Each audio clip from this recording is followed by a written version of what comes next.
Students, आज की video में हम समझेंगे कि मैक्सिमा एंड मिनिमा पॉइंट क्या होते हैं। तो ये जो पॉइंट्स होते हैं ये एप्लीकेशन ऑफ डेरिवेटिव्स में आते हैं। तो सबसे पहले हम डेरिवेटिव को समझने की कोशिश करते हैं। डेरिवेटिव जो है कैलकुलस का एक पार्ट है। तो कैलकुलस क्या होता है? Calculus is the study of graphs या नेचर ऑफ ग्राफ्स।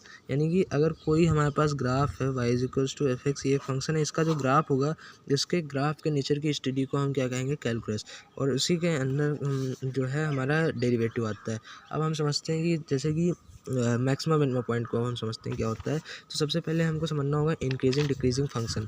जब जैसे कि ये कोई ग्राफ है, जब फंक्शन इंक्रीजिंग फंक्शन होगा, यानी कि यहाँ से हम ग्राफ खींचे तो ये फंक्शन इंक्रीज कर रहा है, नीचे से ऊपर की तरफ जा रहा है, तो ये जो एंगल बनाएगा इस tan थीटा की वैल्यू हमेशा पॉजिटिव आएगी। हमको पता है tan थीटा क्या होता है? स्लोप होता है, और स्लोप इक्वल होती है dy/dx यानी कि डिफ्रेंशिएशन की।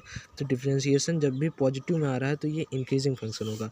और दूसरा, जब अगर कोई ऐसा ग्राफ है इस तरीके से, तो ये यहाँ पे जो है ये जो हमारा ग्राफ है ये जो एक्स एक्सिस के साथ एंगल बनाएगा, यानी कि ये एंगल ये 90 डिग्री से ज़्यादा है, तो ये tan थीटा की वैल्यू हमेशा निगेटिव आएगी, यानी कि इसकी जो स्लोप है वो निगेटिव में आएगी, तो इसका डिफ्रेंशिएशन भी हमेशा निगेटिव में ही आएगा। तो यहाँ से ये हमको पता चल रहा है कि ये डिक्रीजिंग फंक्शन है। ठीक, अब हम जैसे कि कोई ग्राफ बनाएं, जिस मैक्सिमा मिनिमा पॉइंट को हम समझते हैं। जैसे कि ये हमारे पास एक ग्राफ है, ये इंक्रीजिंग फंक्शन है, अभी इंक्रीज़ कर रहा है। ठीक, अब जैसे ये एंगल बना रहा था थीटा एक्स एक्सिस के साथ, लेकिन अब ये एक्सिस के पैरेलल हो गया इस पॉइंट पर, तो यहाँ पे इसका जो डिफ्रेंशिएशन हो जाएगा वो हो जाएगा 0, यानी कि इसकी जो स्लोप हो गई वो 0 हो गई।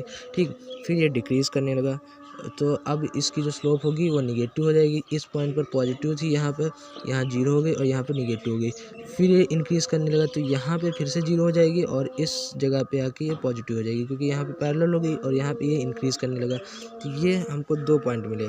तो ये जो पॉइंट होता है इसको हम कहते हैं मैक्सिमा, और इस पॉइंट को कहते हैं मिनिमा। तो अब हम यहाँ से कैसे पहचानेंगे मैक्सिमा मिनिमा? तो जब भी स्लोप पहले पॉजिटिव हो, स्लोप या इसका डेरिवेटिव पॉजिटिव के बाद 0 हो और फिर निगेटिव हो जाए, यानी कि इंक्रीज़ करने के बाद डिक्रीज़ करने लगे, तो जो पॉइंट मिलेगा उसको हम कहेंगे मैक्सिमा। और जब डिक्रीज़ करने के बाद फिर इंक्रीज़ करने लगे तो हमको जो पॉइंट मिलेगा उसको कहेंगे मिनिमा, यानी कि नीचे का पॉइंट।